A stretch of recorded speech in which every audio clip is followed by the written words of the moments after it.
Zakład energetyczny brzmi to, jakby ktoś produkował energię. W praktyce wygląda to w ten sposób, że często jest to tylko i wyłącznie sprzedaż i rozliczenia. Nasuwa się pytanie, czy to zawsze wykonywane jest w prawidłowy sposób. W tym materiale pokażę Wam realną sytuację z mojego domu, gdzie mimo braku zużycia energii elektrycznej pojawił się rachunek na kilkaset złotych. Sprawdzimy razem dane pomiarowe z liczników oraz fakturę i zobaczymy, co tu się właściwie wydarzyło. Nazywam się Stanisław Perłowski i zapraszam Was na ten materiał. Moja instalacja off-grid to panele o mocy około 12 kWp. Posiadam także turbinę wiatrową 2 kW oraz magazyn 30 kWh. Pozwala mi to osiągnąć niezależność energetyczną przez około 8 miesięcy w roku. Podczas tych 8 miesięcy niezależności energetycznej odłączam się fizycznie od sieci, wyłączając bezpiecznik. I w tym momencie licznik nie zasila budynku. Dodatkowo posiadam własny licznik energii elektrycznej Tuya, zintegrowany razem z tym bezpiecznikiem, który pokazuje mi realne zużycie mojego budynku, jeżeli takowe następuje. Wiem dokładnie kiedy, ile i jakie wartości energii są pobierane przez mój budynek. I teraz zobaczcie na to. Energia elektryczna była pobierana tylko i wyłącznie w styczniu, w lutym i około 11 kWh pobrane zostało w marcu. Po tym czasie nie było potrzeby korzystania z energii elektrycznej od dostawcy. Pod koniec każdego miesiąca wykonuję także zdjęcie stanu licznika energii elektrycznej od operatora, żeby mieć pewność, jaką ilość energii zużyłem. Tutaj widzicie zdjęcie z końca marca, gdzie stan licznika wynosił 18095,9 kWh. I aż do teraz ten stan licznika nie uległ zmianie. Do niedawna, chcąc rozliczać zużycie rzeczywiste, podawało się stan licznika przez serwis www operatora, gdzie wpisywało się dokładnie na koniec miesiąca, jaki jest stan licznika. Zakłady energetyczne zrezygnowały z tej opcji, wprowadzając odczyt przez inkasentów. Jak było do przewidzenia, odczyty te będą wykonywane z dosyć dużym opóźnieniem. Jeżeli ktoś nie miał licznika ze zdalnym odczytem, tak jak w moim przypadku, nie nastąpiło to od razu. Jednak w końcu doczekałem się mojej faktury za energię elektryczną, która wpłynęła do mnie na maila 24 kwietnia. Była to faktura rozliczeniowa za okres marzec, ale że odczyt nastąpił 17 kwietnia, zahaczyła ona także o ten okres rozliczeniowy. W konsekwencji późnego odczytu 17 kwietnia zostały mi naliczone do faktury opłaty oczywiście za oba okresy rozliczeniowe, czyli marzec oraz kwiecień. Faktura jednak opiewała na kwotę 373 zł. Zacząłem więc analizować wartości podane na fakturze. Okazało się, że odczyt z 17 kwietnia był odczytem szacunkowym, na co wskazuje literka S umieszczona w tabeli odczytu. Dostawca energii oszacował, choć nie wiem w jaki sposób, że zużyłem 270 kWh energii przez okres marzec oraz połowę kwietnia. Mimo że stan licznika praktycznie nie uległ zmianie. Przypominam, że nadal posiadam rozliczenie rzeczywiste, mimo zmiany sposobu podawania odczytu. Nie wiem, na jakiej podstawie dystrybutor energii oszacował taką wartość, ponieważ analogicznie zeszłego roku w tym samym okresie zużyłem 100 kWh. Zaznaczmy również, że opłaty, które zostały doliczone do tej faktury, czyli opłaty przesyłowe i dystrybucyjne, zostały policzone na podstawie zużycia oszacowanego energii elektrycznej, czyli wartości wynikające z przesyłu 270 kWh. Postanowiłem więc zadzwonić do zakładu energetycznego i wyjaśnić tą sprawę, jak oni się do tego ustosunkują. Zobaczcie, jak przebiegła rozmowa. Dzień dobry, tu Energa Obrót. Nasze rozmowy mogą być nagrywane. Saldo na Twoim koncie wynosi 373 złote 76 groszy. Do zapłaty. Chcesz otrzymać SMS-a z saldem oraz numerem konta dopłaty? Wybierz 1. Jeśli chcesz porozmawiać z naszym konsultantem, wybierz 2. Dzień dobry. Witam. Dostałem w piątek fakturę od Państwa do zapłaty za zużytą energię elektryczną. Pierwszy raz wystawiliście tę fakturę na podstawie odczytu od dystrybutora. O, tak jak mówił to ładnie automat przed tym, jak zacząłem z Panią rozmawiać. Ponieważ zlikwidowaliście odczyt rzeczywisty, prawda? Znaczy w zasadzie nie tyle rzeczywisty, co podawany przez klienta. Zgadza się? No i Tak. no właśnie. I teraz tak, na fakturce widnieje mi tutaj taka informacja, że zużyłem 270 kWh i rodzaj odczytu jest S.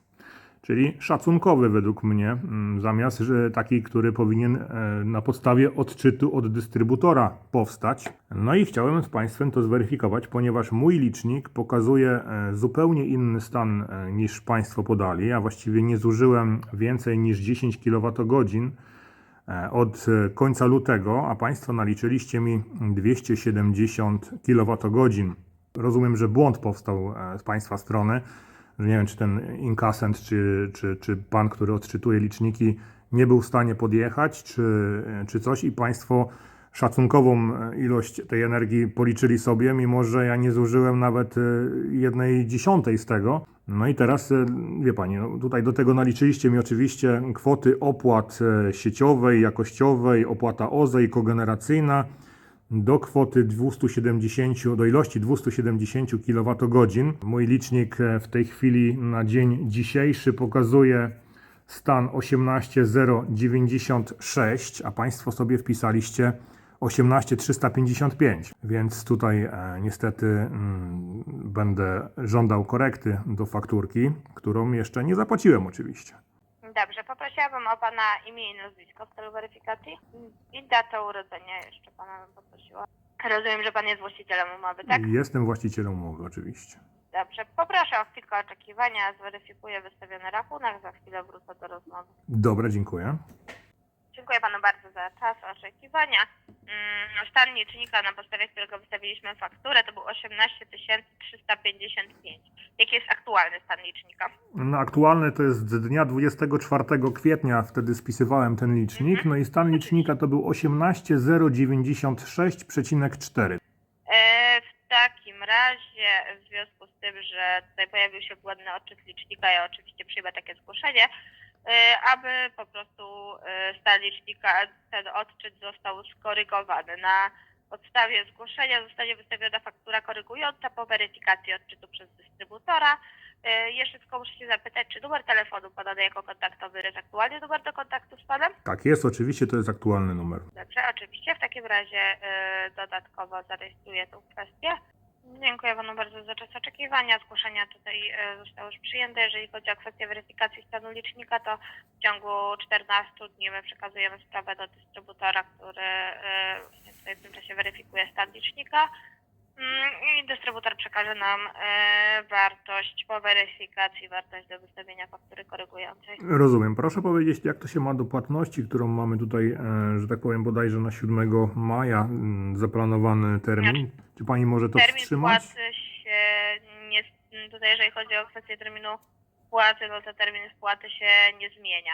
Ja nie mogę Panu wstrzymać, po prostu aktualnie nie mamy możliwości wstrzymania tych działań windykacyjnych, a rachunek jest na konkretną kwotę naliczony. Bo zgłoszenie reklamacyjne Pani już złożyła, rozumiem, w tej chwili.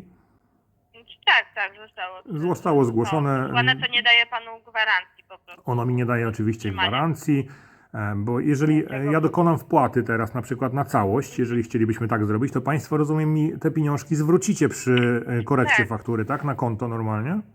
Znaczy wtedy jest wystawiana faktura korygująca, ma Pan nadpłatę na koncie, no i to już Pan decyduje, co z tą nadpłatą się dzieje. Czy chce Pan tą nadpłatę zwrócić, czy chce Pan, aby nadpłata pozostała na koncie i ewentualnie była pobrana na poczet kolejnego wystawionego rachunku, to już jest Pana decyzja. A rozumiem, czyli będzie możliwość zaznaczenia, że chciałbym, żeby ta wpłata wpłynęła z powrotem na moje konto. Też taka możliwość Tak, istnieje. oczywiście.